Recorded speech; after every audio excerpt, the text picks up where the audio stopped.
Hello, my name is Kavita Philip, and I'm a co-director of the Center for Climate Justice. I want to begin by noting today that we meet today on the unsurrendered traditional and ancestral territories of the Musqueam people. Our offices and meeting spaces are located on land claimed by the British as a colonial admiralty reserve in the mid-19th century and occupied by the University of British Columbia since 1914. It is known as Point Grey in English, but these lands have their own Musqueam names and have been sites of learning for many generations before UBC stood here. We recognize our obligations as teachers, researchers, scholars, and learners in ensuring that our classrooms and our work uphold the best of that long-standing learning context now and into the future. We also recognize the myriad ways that our disciplines, and I can speak of my own department, English in particular, which as a discipline has been informed, shaped, and challenged by both colonizing violence and decolonial commitment. These complexities continue to impact much of what we do in and beyond the classroom, regardless of our areas of teaching and research focus. And I encourage each of you to reflect on your own disciplinary backgrounds and challenges. And finally, in making our land acknowledgement today, we also acknowledge the past and ongoing presence of land theft and its environmental and social consequences. As the world watches in horror the ongoing genocide of the Palestinian people, we not only insist on political solidarity and humanitarian resistance today, but recall that the occupation of Palestine has been undergirded by resource extraction, the control of agriculture, and ideological greenwashing. Climate justice has never been more urgent. Thank you all for being here.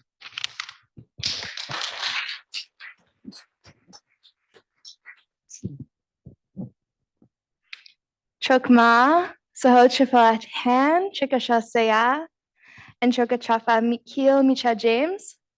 Hi, my name's Han. I am honored to introduce today Dr. Zoe Todd. I am a second-year PhD student in English literature and a citizen of the Chickasaw Nation. I am also alongside Rachel Stern here, who is doing an amazing job with all of the technology today, a graduate student coordinator with the Center for Climate Justice. My research specializes in Two-Spirit literary water networks. Specifically, my dissertation engages the intersection of Chickasaw literature and multi-species queer kinships along the Mississippi River. I want to first start off by saying that photographs are being taken throughout the room, and if anyone doesn't want their photograph taken, just let Katie or over here, these two know, waving. So as you can tell, Dr. Todd is not able to be with us in person today because they're feeling sick, but I'm really grateful that we were able to make this work bimodally.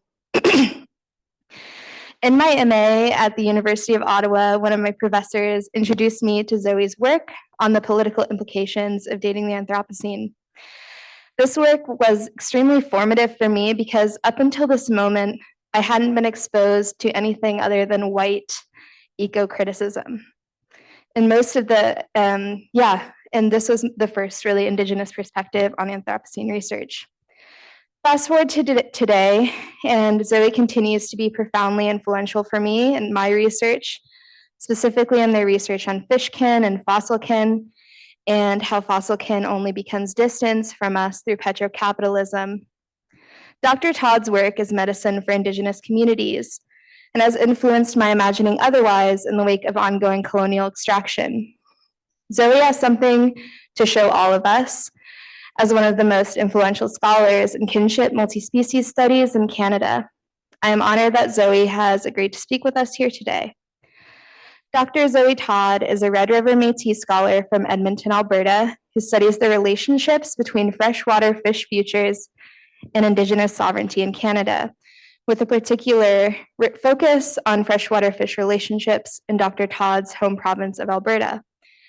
As an artist researcher, Dr. Todd employs diverse methods, including artistic research creation, immersive social science approaches, and critical Indigenous fish philosophy to help dynamic collectives assert the well-being of fish in the face of complex challenges. Dr. Todd is a Canada Research Chair in Indigenous governance and freshwater fish futures, and their work has been featured in Decolonization, Indigeneity, Education, and Society, ACME, an International Journal for Critical Geographies, and Antipode. Thank you for being with us here today, Zoe. Hi, thank you so much, Han, and thank you for this powerful opening. And again, I'm 0 for 0. It turns out that as a disabled, immunocompromised Métis scholar, I'm not sure that I'm going to make it through COVID. I've had it once quite disastrously at the start of the pandemic, and even though I mask everywhere I go, I keep catching everything. So I'm doing my best. I'm so grateful that you've been so flexible and that I can join you all today. And I hope that what I have to share is useful. Please take what's useful and leave what isn't from what I'm sharing today. And thank you again for hosting me. And I hope that the gathering this afternoon was empowering for all of the student presenters, and just thank you for the good work that you're doing to bring us into better relationships with place and with one another, and to dismantling the interconnected forces of injustice, dispossession, and violence that are currently impacting communities throughout the planet. So today I'm going to share some of my thinking on these interconnections, and it really comes powerfully through the thinking I got to do alongside the amazing students I've been teaching this term at Simon Fraser University, and the course I've been teaching on critical Indigenous fish philosophy. And through this course, where the students just so powerfully allowed me to take us along on a journey that went everywhere from how fish create electricity to quantum mechanics to the various stories that different Indigenous nations carry with and about fish. These are some of the thoughts that have really solidified for me over the course of the last year and intensified through the course of this last semester while I was co-thinking with students. So just to sort of situate myself, I am from Alberta. On my mom's side, she is a settler with Norwegian and British ancestry. And on my dad's side, his mom was a white settler and his dad was Red River Métis. It's very important these days, especially for scholars, to clearly situate who we are and what our relationships are. And as a Métis person, a Red River Métis person, I take this very seriously, particularly because some Métis are making unethical claims to Indigenous lands in British Columbia. And as someone who is an occupier, an uninvited occupier to Coast Salish territories here on Vancouver Island, I take very seriously the work of situating myself and clearly placing myself within my homelands in the plains and prairies in the Red River Métis homeland, and thinking through what my responsibilities as a Red River Métis person are to First Nations here in British Columbia. So I'm very proud to descend from George Todd, my grandfather on the left-hand side of this image, and his parents, James Todd and Caroline Laframboise, both of whom took scrip in 1900 and lived for a time at St. Paul des Métis settlement, and then went on to farm in areas outside of the settlement. James's father was William Todd III, pictured below. And so I come from a long and very diverse line of Red River Métis families that include the Todd, Laframboise, Cardinal, Dufresne, Desjardins families, and many others. And I'm very proud to be Red River Métis, and I'm very proud that when I talk to other Red River Métis, that they know who my family is, and they know our stories, and some people even know where my family is buried in Manitoba, and that's very meaningful to me. So I'm very proud to be a Red River Métis person, and I'm very cognizant that I'm occupying unceded lands here on Vancouver Island. This is just a picture of my dad and I along the North Saskatchewan River, and a lot of my thinking goes back to the North Saskatchewan River, where I'm very lucky to be part of a collective that is working with Stoney Nakoda Nations and other partners to really bring understandings of Indigenous sovereignty laws and protocols back into conversations about how to protect lands, waters, and our relationships with more than human relatives like fish within those areas. I'm also deeply shaped by my late stepfather, Wayne Emerson Roberts, who was a really impassioned naturalist and biologist who passed away 5 years ago, but really lit in me a passion for understanding why fish are so important. And he comes from a long line of people who care deeply about fish as well. So I've already used up 3 minutes of my time, and I really want to get into the heart of this because I know that our time is precious these days. So I've prepared a talk that I might be a little bit provocative, but it really is getting at the heart of some of the questions I have about how can we effectively stop the violences and the injustices that are destroying homelands and home waters in provinces that I grew up in, like Alberta, but also more broadly. And this feels even more urgent as we watch violence unleashed on dispossessed and displaced communities throughout the globe, and the stakes have shifted. We cannot talk about these things as sort of metaphors. These are real lived experiences that people are facing. So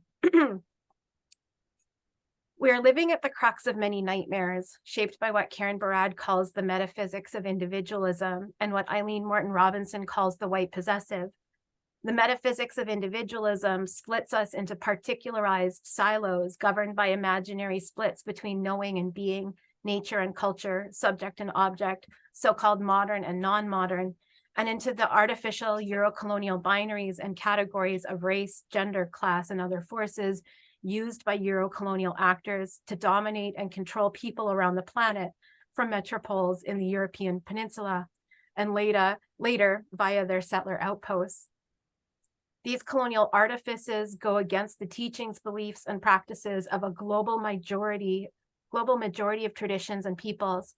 And not only does the Western imperial consensus defy the deep and powerful global philosophies of all of these nations and peoples, the white possessive and the metaphysics of individualism also, as Karen Barad and Chanda Prescott-Weinstein and others show, defies the most up-to-date understandings and findings of Western science and physics.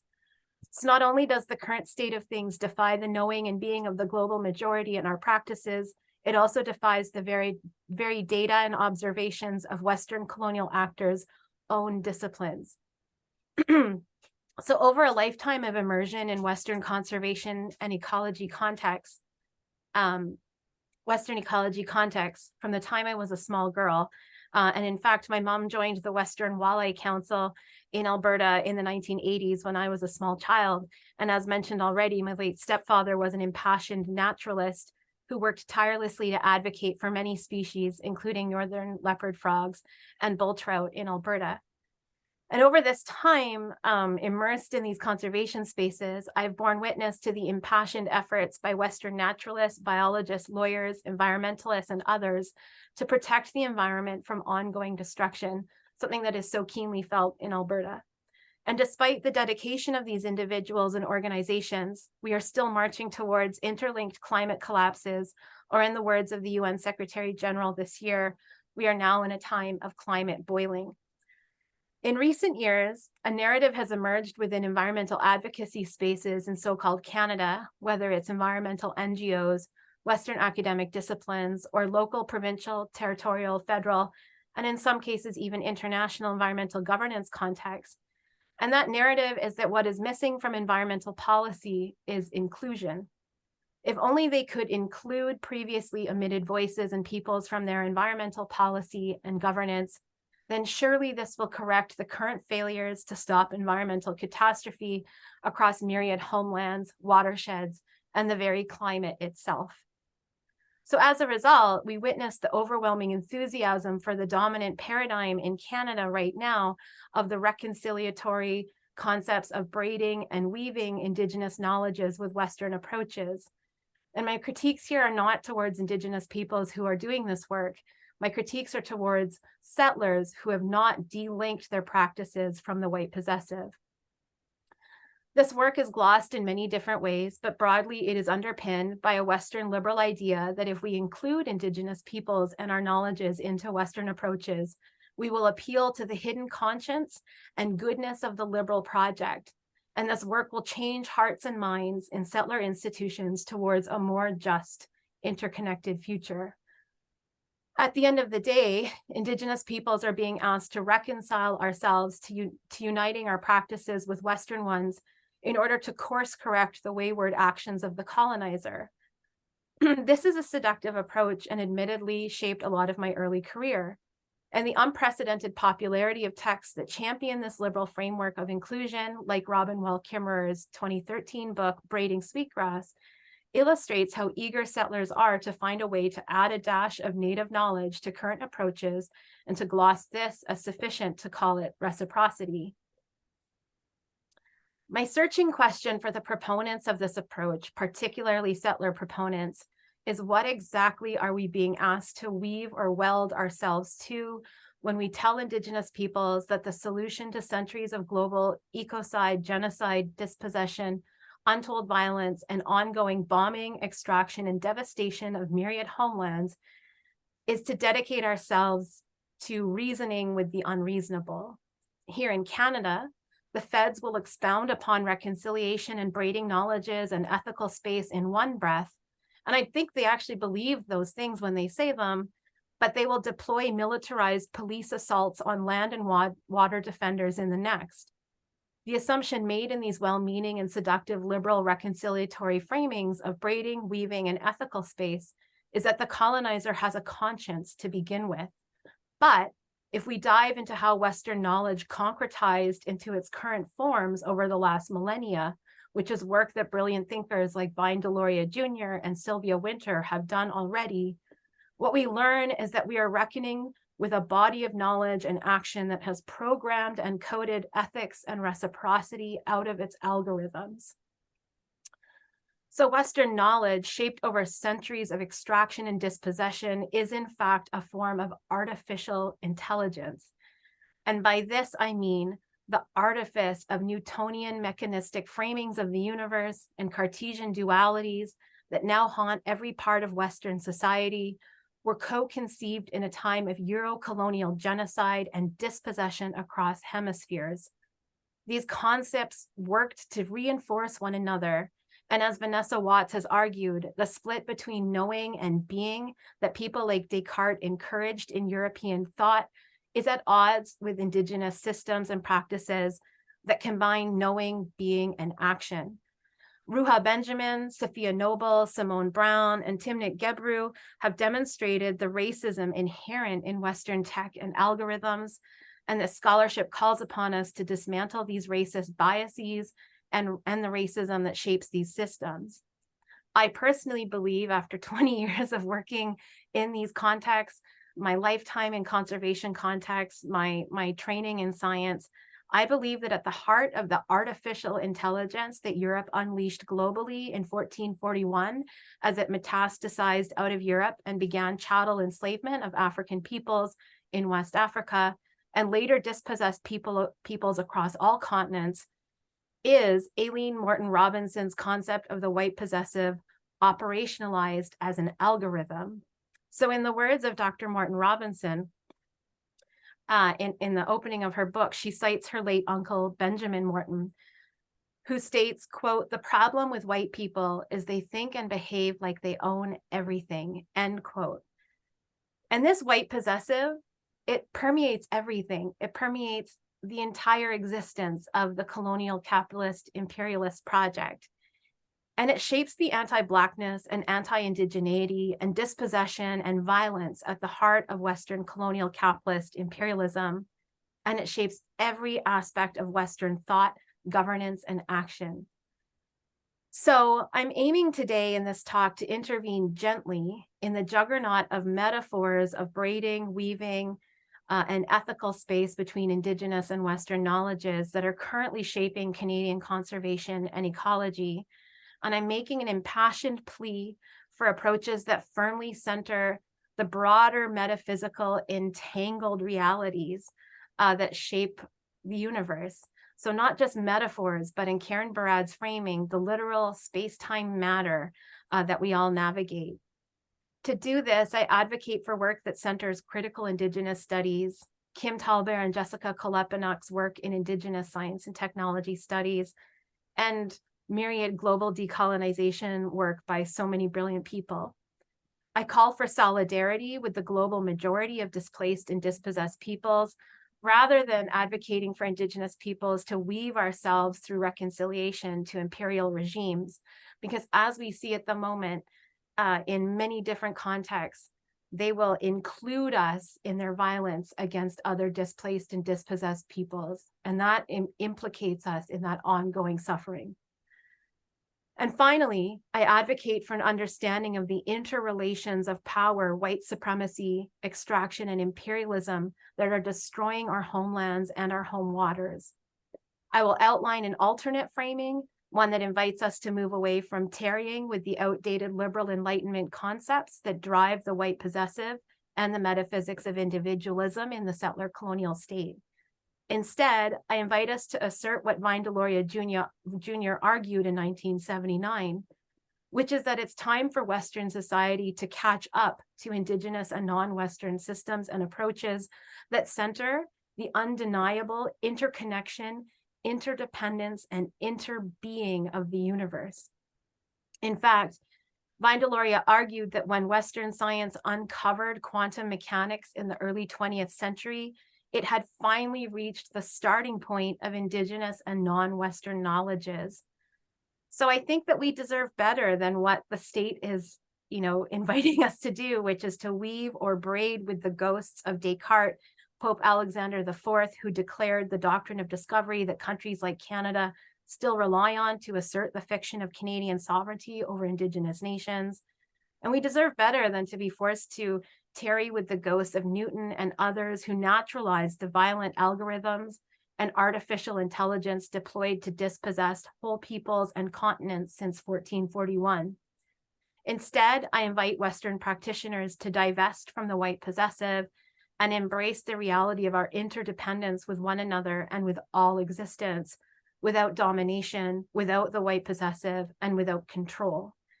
So drawing on Vine Deloria, Leroy Littlebear, and Karen Barad, I think a good starting place for settlers is to accept what quantum mechanics truly calls upon Western actors to acknowledge and enact, which is that the universe is one entangled whole. And one entangled whole means that we have to approach everything with much different logics than what Eurocolonialism has enforced for hundreds of years. So in the fall of 2022, the Harvard Divinity School held a symposium in honor of the 50th anniversary of the publication of Vine Deloria Jr.'s God is Red. And at this event, the renowned Indigenous thinker and activist Suzanne Schoen-Harjo gave the audience several marching orders. And the one that stuck with me, she said something to the effect of, why would Indigenous peoples settle for half the loaf when we can have the full loaf or the whole loaf? And indeed, so much of Western colonialism has relied and continues to rely on convincing Indigenous and other dispossessed and displaced peoples that we do not deserve our wholeness, our sovereignty, our standing, our dignity, or our existence. We are expected again and again to compromise, negotiate, to divest our lands, our stories, our histories, and our existence for the colonizer, and to call this justice. In Canada, it might not even be half the loaf that we are asked to accept. Often we are reduced to a demographic and told that since we make up 4 or 5% of the population, we should be happy with 4 or 5% of the loaf. This, despite the fact that every inch of Canada is on stolen Indigenous lands and waters. But this idea of half or 4% of the loaf is grounded in the white possessive, which in Canada is the cascade of legal fictions through which French and British colonizers deployed Western legal concepts and philosophies, namely their assertion of the subhumanity of Indigenous people, of the supposed lack of laws or sovereignty amongst our peoples, and our supposed lack of philosophy or modernity, which were all used to justify wholesale theft of lands. These are the systems, structures, and ideologies that Canada still expects us to negotiate with and reconcile to. It's important to restate this history and these facts again and again as Western science embarks on a new turn, a turn towards claiming to embrace Indigenous knowledge or traditional ecological knowledge and braiding therein in its work. But at the heart of these efforts on the settler side is an ongoing deployment and conservation and ecology of Newtonian and Cartesian concepts that divide, categorize, and possess the world into separate parts to be managed by Western bodies. It's really important to remember that discovery by colonial bodies is rarely ever a benign or novel process. The late Ursula K. Le Guin famously said that, quote, "One of our finest methods of organized forgetting is called discovery," end quote. It's important to remember the deep and powerful ways, too, that Indigenous knowledges have always shaped Western scientific understandings of lands, waters, and relationships here. For example, in 1793, explorer Peter Fiddler came to understand coal deposits in present-day Alberta by talking to Indigenous knowledge keepers about how they used this material. In 1898, Dene elder Liza Crookedhand was the person who found gold that prospectors then exploited and extracted to build the giant mine in Yellowknife. The Canadian Arctic expedition of 1913 relied on Inuit knowledge keepers, and in fact also included a Fijian employee, James Asasala, to learn about plants, animals, geology, and other phenomena in Inuit homelands. Western science itself borrows heavily, often without credit, from physicists, mathematicians, philosophers, physicians, and others throughout Asia, Africa, the Pacific, and the Americas, as well as the colonized parts of Europe, like Sapmi and Siberia.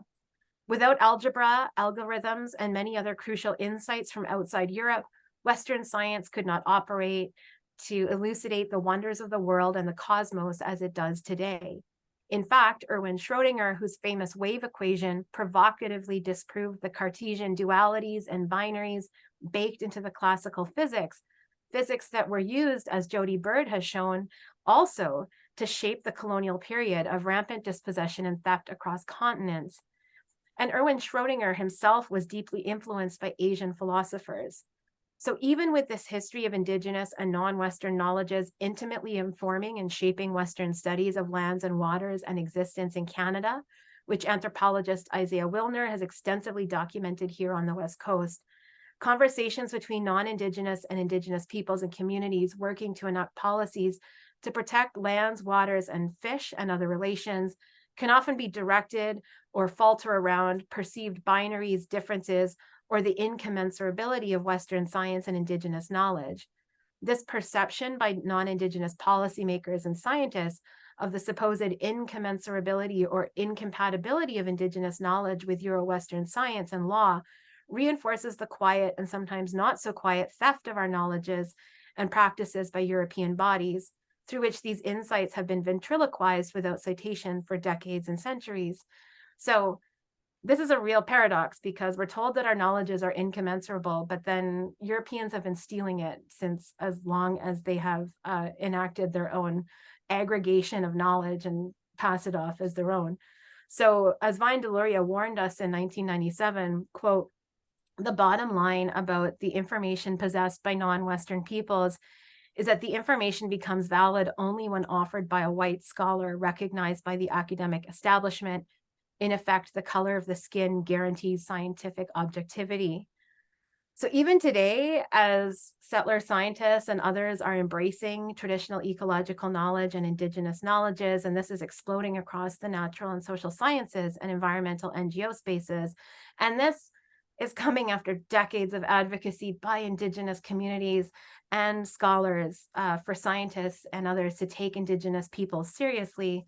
Even today, it's still shaped by the white possessive.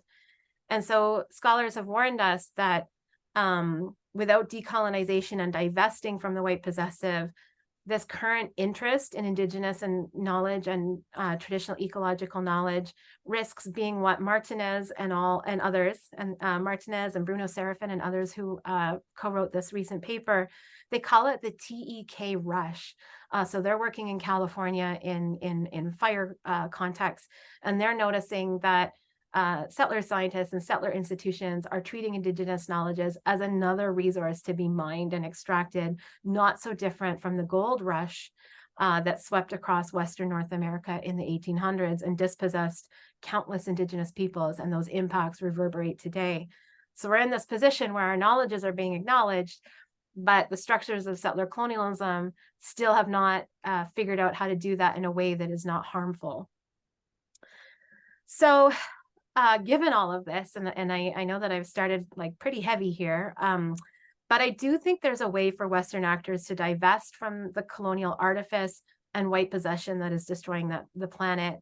And thinking with Leroy Littlebear and E. Richard Atleo and Karen Barad and Vine Deloria and so many other people who are deeply shaping my thinking on this, what I think this really means is that settler actors have to truly acknowledge and accept what their own science is telling them through quantum mechanics. I think that actually the answer is actually right there, that their own science is giving them the tools to actually be able to come into these relationships. But it has to be coupled with structural changes, and this has to happen through decolonization as well.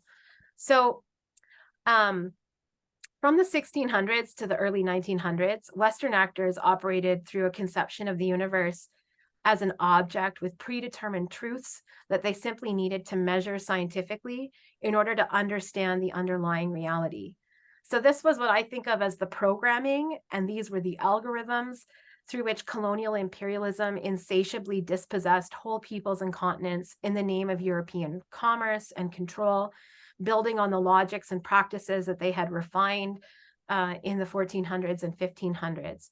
So as Deloria pointed out in 1979, when he was thinking through these questions, quote, when Newtonian physics established a priori that space, time, matter, energy, and causality were inherent in the structure of the universe, and when Newtonian formulas proved immensely successful in exploring the solar system, Western thinkers forgot that these concepts were definitions generated in Newton's mind, and they came to believe that they were accurate descriptions of ultimate physical processes, end quote. So we know there's an intimate relationship between science and how conquest was carried out, and that a lot of scientific work was done in order to gain knowledge about places and also to justify dispossession.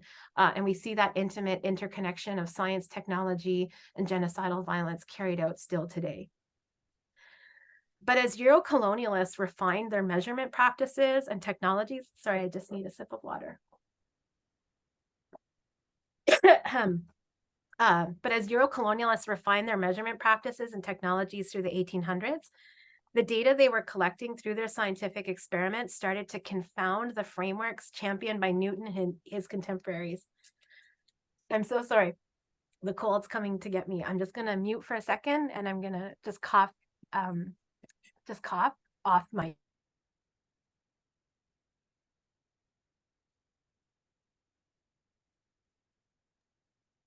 Okay, so by the late 19th century, it was clear that something was not adding up. So the scientists carried out all this work. Newton was their god in a lot of ways. They figured that the universe was just this thing that they could take measurements of, and it would tell them the ultimate truth about reality. But even as they were collecting data using these formula, by the late 19th century, it was clear that something was not adding up.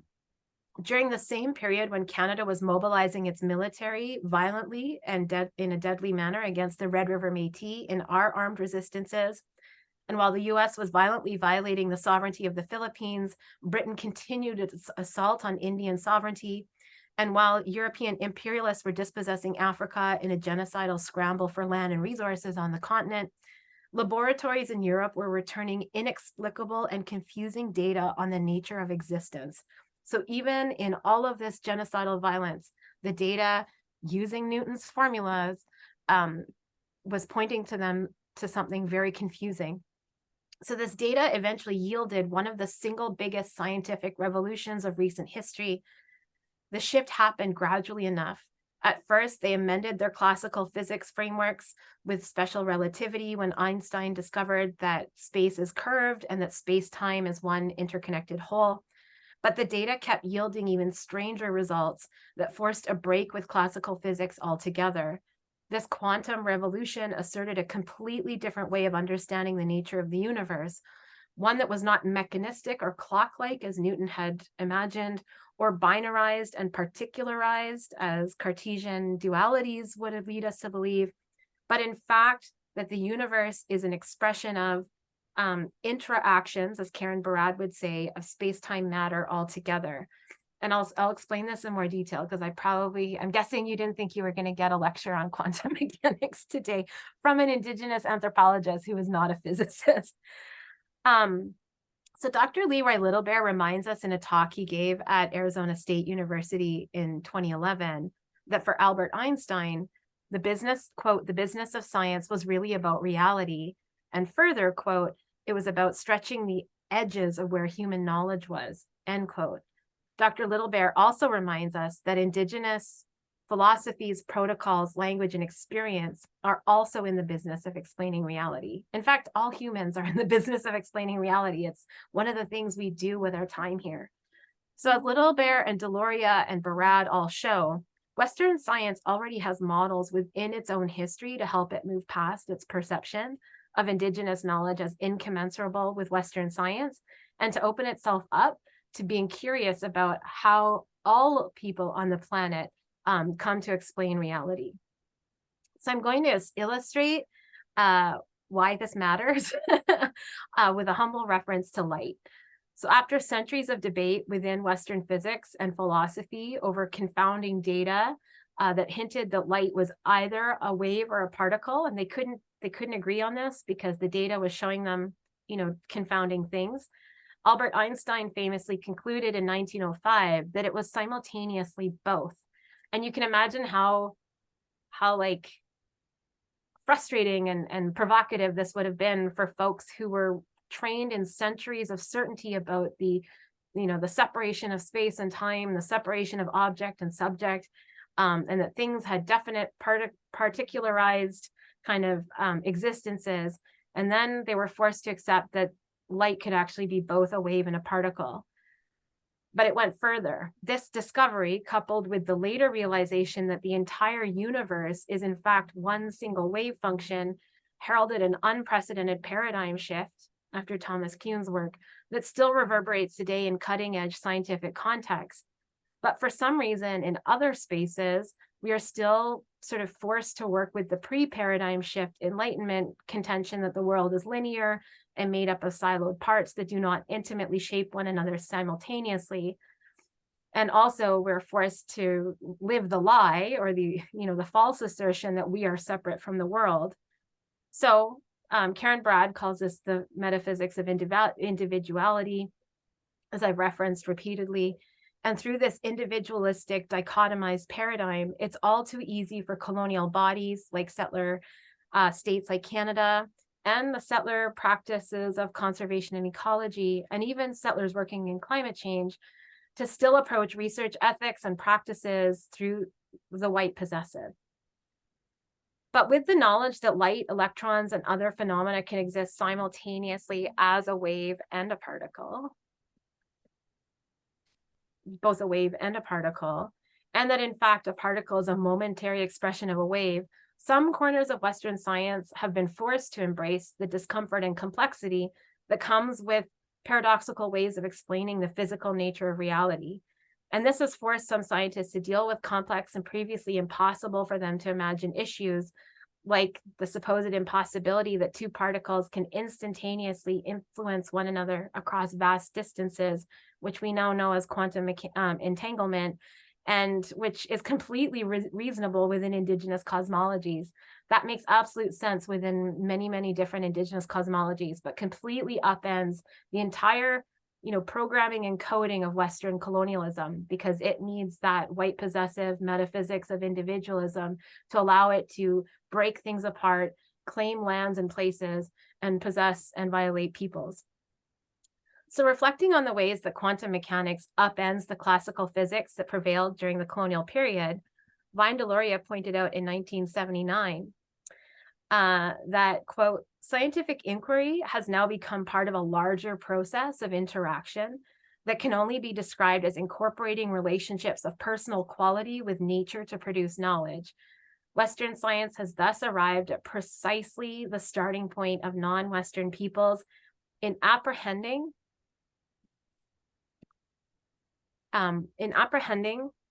more than physical and mechanical activities in nature. So I just want to break that down a little bit. His point is that through quantum mechanics, through this massive scientific revolution at the start of the 20th century, it basically forced Western science to acknowledge that the structures it was using before don't make sense. And he argues that that means that Western science has arrived at the starting point of non-Western knowledges, the starting point of non-Western peoples. So that means, that's really powerful. And this is exactly where I want climate change, conservation, and ecology scholars to pay attention. In 2017, 2015, the late Pius Adesanya made a resonant statement that, quote, Africa is the forward the world needs to face. So Vindeloria is saying quantum mechanics is the point where Western science has finally caught up to the starting point of non-Western peoples.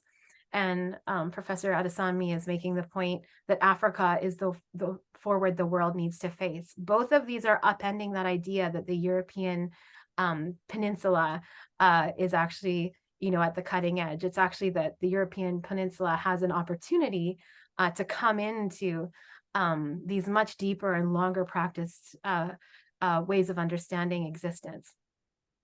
So what I'm trying to say here is that we really need to be starting at this point. This is the point where Western actors have to acknowledge that everything is interconnected and that the universe is one single wave function, one whole. And this is where we can begin to imagine a meaningful and productive conversation between Western and non-Western approaches. So I'm arguing here today that rather than weave Western science and Indigenous knowledges together, which unfortunately, despite everything that we try to do, will continue to be imagined by settlers through the white possessive, we need to instead hold Western actors accountable to the very teachings of their own scientists in the 20th century, teachings that have been deeply shaped already, often without credit, by Indigenous and non-Western understandings that the universe is characterized by interbeing, interdependence, and the simultaneous nature of space, time, matter, all at once. So drawing on the work of Dr. Little Bear and many others, I urge policymakers and scholars to take these resonant approaches within both quantum mechanics and Indigenous and non-Western cosmologies seriously and apply them to stopping issues like the ones I'm working with in Alberta, which is the precipitous decline and disappearance of relatives like freshwater fish in our province. So I have to just go to, sorry.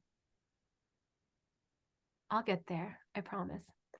So my team and I work explicitly on Indigenous trout species in Alberta like Salvelinus confluentus or bull trout, and they are in a free fall in their remaining habitats in the foothills and Rocky Mountains in the province, despite the efforts of the very best and most dedicated naturalists and biologists. The policies offered to us by federal and provincial bodies and environmental nonprofits are particularized species recovery strategies and fragmented habitat corridors that snake around world-ending resource extraction projects and unrelenting land loss. These approaches claim to care for our more than human relatives, while in fact legislating mass environmental death founded on dispossession of Indigenous peoples. This work, in the words of my colleague, Dr. David Perrant, are focused on governing fish under the ongoing white possessive logics and fictions of the state. What we need, in his word, is instead work that takes fish governance seriously, and it's a significant difference. Fish governance is governance by fish through their own existences, and it's an approach that understands that fish themselves are beings with political, social, spiritual, and philosophical agencies if we can reduce their power and existence to such inadequate human concepts. In other words, we need an approach that divests from the domination, possession, and violence inherent in the state as it currently operates, on its codes and programming and algorithms installed from 17th and 18th century European expansion, imperialism, and the dehumanization of non-Europeans. Unfortunately, when we still work in the realm of Western knowledge, which they imagine as separate from being and action, it reifies and reinforces Western severing of knowing from being ethics from logic, nature from culture, self from the collective, in really violent ways that underpin our current colonial capitalist imperial nightmares. So Vanessa Watts argues that in Indigenous contexts, knowing and being are not split in the violent severing that Descartes and others asserted and unleashed on the world. Instead, in diverse Indigenous societies, knowing and being occur together. She articulates this as onto-epistemologies, and Karen Barad advocates for an agential realism, which they define as an onto-ethico-epistemology, that it acknowledges the interrelationship of everything, not just on a metaphorical level, but at what they frame as space-time matter altogether. So these are all things that other people have been talking about for a long time and have done a much more beautiful job than I ever could. And this resonates with the work of E. Richard Atleo, who frames these relationships as follows when he is thinking through, he saw a woman on the TV in 2004 who had been impacted by the Indian Ocean tsunami and earthquake. And he was reflecting on this, and he comes to the conclusion, quote, that the context for these symmetries is, of course, the quantum field that is present everywhere in space. These observations about the nature of the universe do not confirm the truth of the words of the tsunami victim who asked, what did we do wrong? But they provide a sound theoretical basis from a Nuchanuth perspective for the view that since there are universal symmetries with respect to physical laws, there may also be universal symmetries between the physical and non-physical realms. Given this symmetry between the different domains of reality, there may be a direct relationship between the behavior of people and the behavior of the earth. Experiences derived from the Usamik indicate that since reality is a unity, what befalls one part of this unity must befall the whole, end quote. And to me, that really resonates with the concept of none of us are free until all of us are free. So these onto-ethico-epistemologies in Indigenous and non-Western contexts that acknowledge everything is interrelated, not in a metaphorical sense, but like at the level of reality. I think these are what is needed to disrupt and dismantle the metaphysics of individualism and the white possessive that violently shapes dominant Western society today. We also need this non-hierarchical onto-ethico-epistemology approach in ecology, conservation, and environmental governance contexts. We have to employ approaches that recognize knowing, being, and action are all intimately shaped by one another, and none of these can be held superior over the other. So this is what we need in order to dismantle how the white possessive haunts every corner of the settler colony and imperial capitalism today. Indigenous legal orders firmly center these kinds of onto-ethico-epistemologies, and we see it in concepts and practices like Wakotoin, i.e. the interrelatedness of everything on the plains, which is a Cree concept. Mino Bamadzoin, the good life in the Great Lakes, which is an Anishinaabe concept. And then also in how E. Richard Atleo writes powerfully about resonant concepts in Nuchanuth worlds. Vanessa Watts argues for us to think of these issues as Indigenous place thought, such that place and thought shape one another simultaneously. You can't separate people from place. We are co-created. To bomb a place is to bomb the people at the most intimate level of our existence. And Glenn Coulthard argues for us to enact grounded normativity. All of these are concepts and approaches that center the interdependence of all existence and refuse Western imperial control, domination, and the white possessive.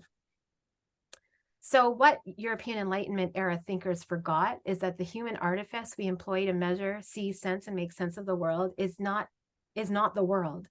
It's a tool or a concept to help us navigate the bewildering state of existence in this vast and powerful cosmos. And it points us to our powerful and mysterious relationships to the universe. But as humans, it's important not to fall into the hubris of thinking our knowledge or thinking is itself the phenomenon that we're trying to explain. So the late Thich Nhat Hanh put this really beautifully in many of his writings. And so I pulled this from his book, Old Path, White Clouds. And so in this, it's a retelling of the life of Buddha. And the narrator in this piece states to his audience, quote, "Bhikkhus, the teaching is merely a vehicle to describe the truth. Don't mistake it for the truth itself. A finger pointing at the moon is not the moon. The finger is needed to know where to look for the moon, but if you mistake the finger for the moon itself, you will never know the real moon. The teaching is like a raft that carries you to the other shore. The raft is needed, but the raft is not the other shore. An intelligent person would not carry the raft around on his head after making it across to the other shore. Bhikkhus, my teaching is the raft which can help you cross to the other shore beyond birth and death. Use the raft to cross to the other shore, but don't hang on to it as your property. Do not become caught in the teaching. You must be able to let it go. And so my impassioned plea to Westerners is you have to be able to let it go. I'm realizing that I have before me a different version of the paper than the one I meant to read. So I'm just going to skip to my final thoughts because I have about 2 minutes left. So thinking through all of this, the concept of waves becomes really important. And Leroy Littlebear has done so much work thinking through how waves shape Indigenous understandings of existence. And the cool thing about waves is that a wave is a disturbance through an entire space-time. Like it can't be collapsed into a particle, because then it would be a particle. A wave is a distribution of energy and kind of phenomena through an entire field. And what's really cool about waves is that they can be superimposed. They can have superpositions. Multiple waves can coexist at the same time. And the way that they interact through these superpositions can either amplify or cancel one another out. And I think of solidarity as a superposition. If we shift our focus away from reconciling with Western imperialism and instead work through wave functions and this understanding of the world as waves, which Indigenous and non-Western understandings of reality as one, and quantum mechanics now all demonstrate, then we can actually move differently through these questions. So if we move away from trying to reconcile to this kind of like haunting of imperial approaches, and instead think of solidarity as the thing that drives us, we can actually show that on a physical level in space, time, and matter. And so if we build and amplify the experiences and approaches of other displaced and dispossessed peoples, we can build something entirely different than what the algorithms of white possession currently dictate. As I see it, the statement, none of us are free until all of us are free, is a wave function. And by heeding this, Western science and governance can finally start to catch up to Indigenous and non-Western existences. And I will end there.